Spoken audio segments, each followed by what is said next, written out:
Okay, supportables, you can't hate me. I know I broke my promise. I said I would have this out before Thursday of week 6. I said that I would record it before I flew back. I did not. I also know I missed the drinks last week, which, believe me, I'm upset about. But I have flown back from Kenya. I am in Switzerland. I'm feeling the power of this beautiful view where I see the lake and the mountains, and I'm going to need it because my fantasy team sucks and I need a turnaround. Spoiler alert, I also will likely be setting up a time to buy drinks this week. A, because I owe them, B, because I need them. But before we get to any of that, let's get to our Week 5 NFL recap. Week 5 NFL recaps going to exist in that world right between NFL and fantasy to keep our interests. First thing, though, I have to kind of talk about 34-0. I know there's some past fans out there, and I don't think in my lifetime I've seen this, well, since probably about the 90s. One of the worst losses in the Belichick reign, which does get people start talking about changes and whether or not he wants to be there for much longer. You can go on a lot of articles that talk about how he's chasing potentially the all-time coaching lead. I don't know if that's true. If it is, someone like Andy Reid is 30 behind him, but has Mahomes and a couple extra years. So if he wants that win, he maybe New England is not the place for him. But right now, one of the worst parts I think they have on the go, especially if you've taken New England, they actually do have a talented defense. Unfortunately, they're hurt, and there's not much more they can do about that. Also, his coaching staff, he's hired a bunch of his kids, which I know Nepo babies is a bit of a thing, and if you are one, then maybe you're going to defend it a bit more. I don't mind if there's a Nepo baby in our entertainment industry, if they're the heads of state or politics, or if they're 2/3 of our Ivy League undergrad class. But to have them in your NFL coaching staff seems a bit extreme. I think that's a bit too important. We got to draw the line somewhere. But that brings me to my second topic. We have the haves. We do have a group of that healthy middle class, but we certainly are now seeing a lot of the tanking teams. New England may just be one of them. Now, tanking is a strong word. I don't want to throw that out. We don't know yet that some of those teams are trying to buff it, but New England with 1 win. We know Carolina now is our only team left with 0 wins. They will not be tanking because if you remember, they actually don't own their own draft pick, so there's no advantage to them finishing dead last, whereas some of these teams there will be. The Bears actually have their pick, but the Bears are another one of those teams that now just got their first win and have looked great in the last 2 weeks, which I'm sure all the Bears fans would love to shove in my face after me being quite unkind to them in the first couple weeks. But, I mean, if you are the Bears, like your mother always told you, having 2 top 5 picks in an NFL draft that's meant to be loaded with talent is always better than 1. I would put Minnesota on that list, Arizona on that list, Denver on that list, the Giants now with a few injuries, which we'll get to in a second. All these teams might be competing not just for who's the best, but who can get that pick. Remember, for those who don't know or don't follow the college game, USC's Caleb Williams is touted to be probably the number 1 pick, at least as it stands right now, barring some massive injury where he breaks all his femurs or something. But this is also supposed to be one of the more talented quarterback classes in the recent years. So don't be shocked, fantasy owners, if all of a sudden some of your teams start making some odd decisions. Might give us a chance to take some rookies or some people that are underused in some of those offenses because some trades might be happening if you've been paying attention. And we have the Tank-a-Palooza game with the Vikings and the Bears going at it this weekend. Both teams have a vested interest in both winning and in losing. Some trade talk already for people like Kirk Cousins and getting him out. So keep your eye on it because I do think this is why it's an NFL-based thing, but it is going to have a massive impact on our fantasy teams.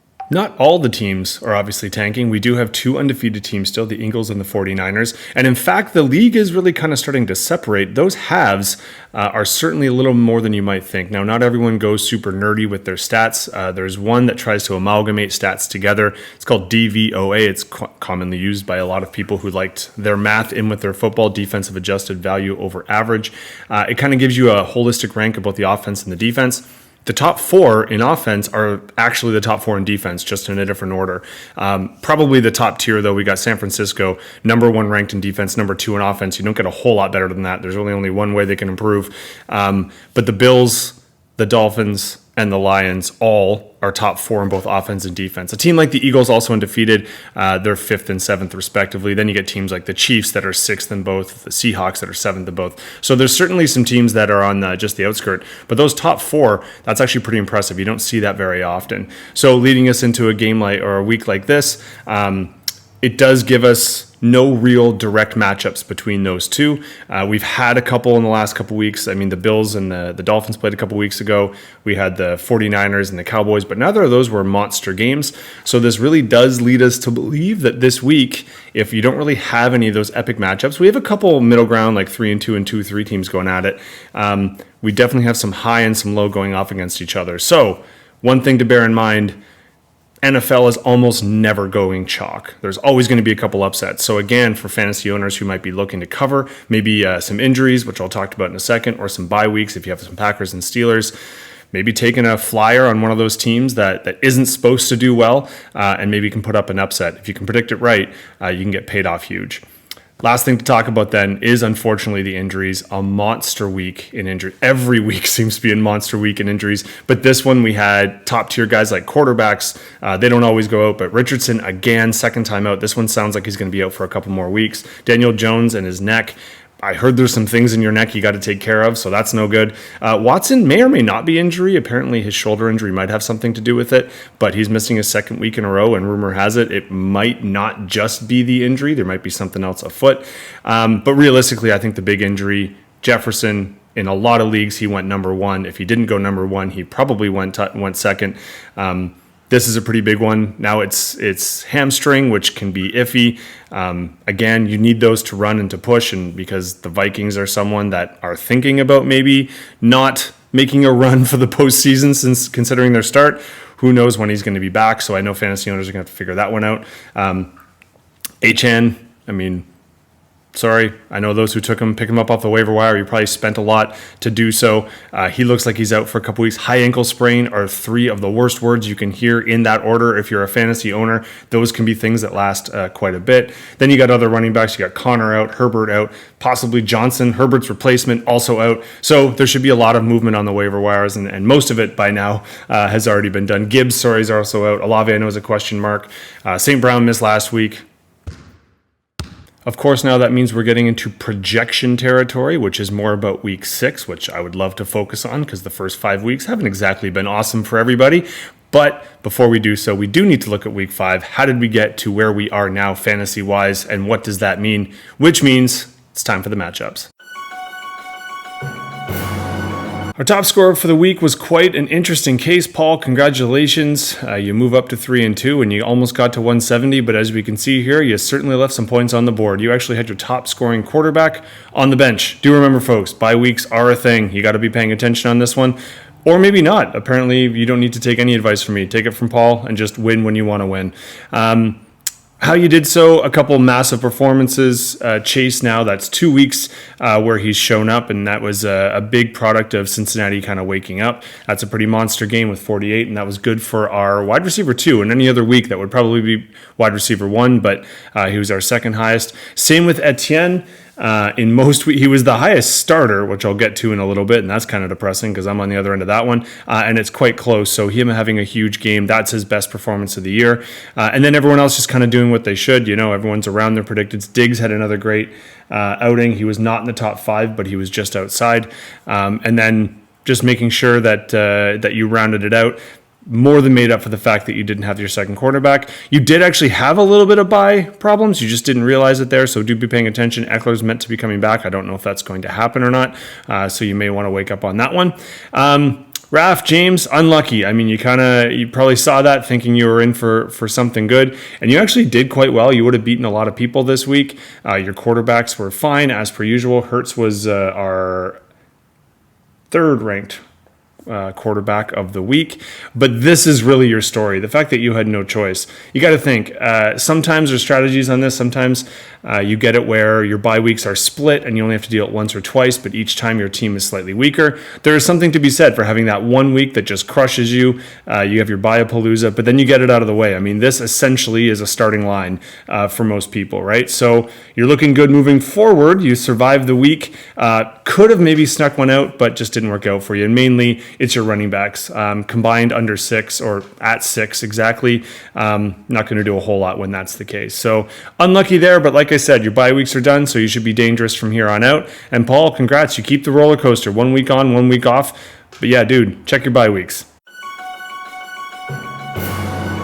We knew this one would be an out-and-out battle. And it was not quite as close as maybe we anticipated, and we'll get to that in a second. But Pamela regains the top spot in the league and does so by taking down our only undefeated. So now everyone's going to have at least one in the loss column. For Jackie here, Daniel Jones, that was a disappointment. Obviously, he went out a little bit early with his neck injury that he's still going to have going into this week. But aside from that, I mean, Najee Harris hasn't really been producing for you most of the year, so that's not a massive surprise. Goddard went off. That was his best production of the week. Turns out Philadelphia is starting to remember all of those plays they had where they got it to their tight end. And that was without actually compromising your wide receiver, so that went pretty well. Even your bench, you did leave a little bit of points here. Pickens was actually in our top 5. He was our wide receiver 4, so he would have been your best option there. But it's not like your wide receivers were really the issue, and Nico Collins had gone off, so I don't really blame you on that one. One of the things we're finding with Mahomes in Kansas City, and it's kind of the theme of the team, you're doing all right, but you're just not, we know Kansas City could do a little bit better. We know some of your people here could do a little bit better. They just didn't in the given week, and so we were around your predicteds. Compare that to Pamela. Now Pamela obviously is going to have some IR-related problems we see here, with Jones even being out. So similar to last time, you did this with an empty roster spot.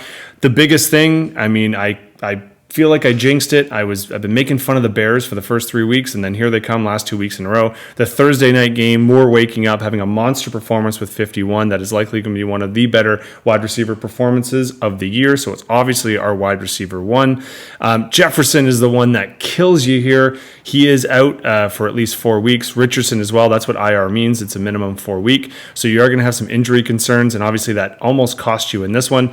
But Hill more than made up for it. And we see here when Hill goes off, there's no point value that's outside of his realm. So those two, combined with some of your normal performances, was enough to put you on top. In terms of your bench, now the plus side is you still got Kupp and IR. I'd bring him back in. You got a couple more guys to go down to IR. Plus you do have Minnesota, so Jefferson's effective backup. He also starts, but you know what I mean. And Barkley should be coming back any week now. So you may have dodged some of your bullets there. And that is not good news for the rest of the league, because if our number 1 overall might be losing a couple people, but then gaining a few people. I already saw that you made a savvy move on the waiver wire to pick up a quarterback, so you're more than well aware here. So Pamela's now on top of the mountain. Let's see how long she can last up there. And sorry, Jackie, you went undefeated longer than anybody else. Now you just got to rebuild. Normally it's points scored that helps differentiate how I margin this out, but I usually leave our lowest scoring matchup to the end. So even though Jules did actually score more than both here, I'm jumping to this matchup first. We'll get to that. Unfortunately, we'll get to that matchup next. But this was the most exciting matchup of the week for a couple reasons. Number 1, it was within 2.5 points, so that's always special. The bigger one, Kelsey Frankie, congratulations. You got the first win. You've been working for it hard. Let's check out how you did it. Burrow finally burrowed, I guess. I wish that was a different connotation, but you know what I mean. And you definitely had a few, at or just above performances. This was the battle of the tight ends. Kelsey was tight end 4. Obviously, you went up against tight end 1 here in Kittle, but it didn't bother you too much. Your running backs could have been a bit better, and had you lost, I would have said that they were your disappointment, but you did enough along the way, and I think Mozart, with some of the injuries, or the injuries specifically to A-Chain and at least one of the backups, means in future he should be looking good for you. I think one of the coolest things, though, is we really had the matchup of the week was supposed to be San Francisco-Dallas. And San Francisco just tub-thumping Dallas really helped you out. You see here, obviously, Dallas being someone that Kate and Nick here would have normally gotten 20 points out of, which I know is a lot for a D, but that has been their standard. Them getting blanked, that was enough for you to push through. Congratulations. Your bench was fine. You could have put some people in, but I wouldn't have. I think you did a fine job. You made all the choices you wanted to put in, and you look great. Kate, Nick, unlucky. I can say it every single time, but obviously you were over your predicted, which is usually good enough to win. And especially when it comes down to 2.5 points as a differential, you're going to feel like you could have made a choice. And it's true, you probably could have. You actually had 3 of the top 6 running backs on your team. Hall was number 3 this week. Monty was 5 and Jacobs was 6. And unfortunately, Connor got hurt.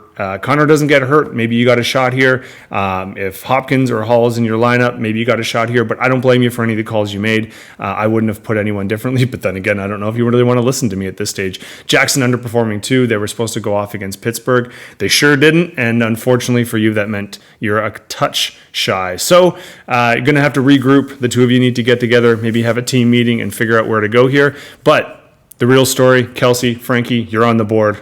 Congratulations.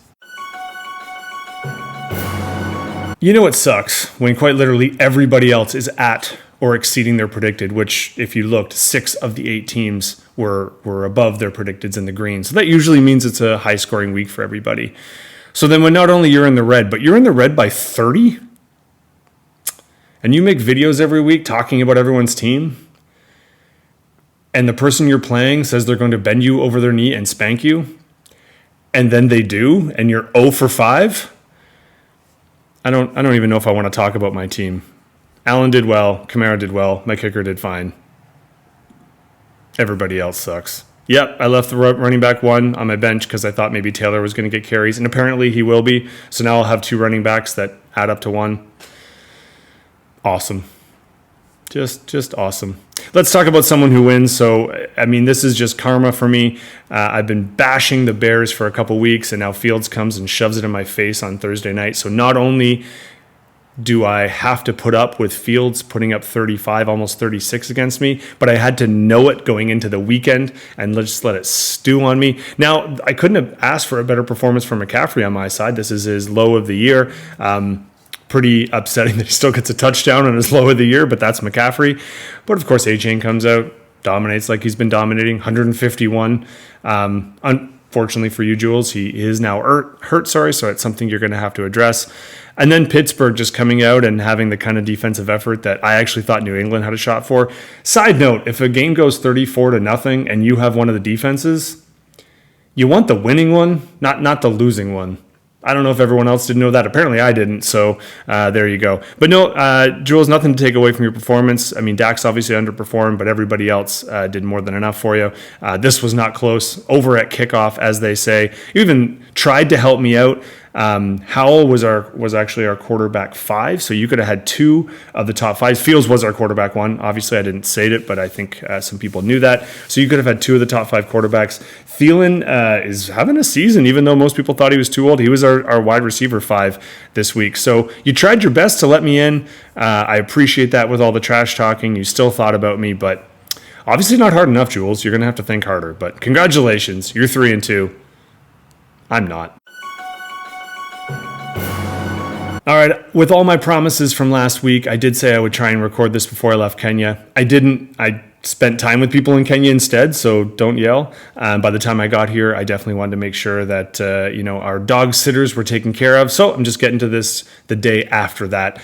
So obviously Thursday's already happened, and we know this by me going boop to week 6, and we see some of the positives and negatives that kind of brought out. But just to talk quickly about the matchup. So Raph and James, I know I'm not predicted to do super well here, but I haven't put it on my rosters. I got to start beating somebody. Sorry, guys. I think it's going to have to be you this week. Something's got to happen, right? I just got to keep feeding the fantasy gods, even though I just said that you survived your bye week and now your team's back.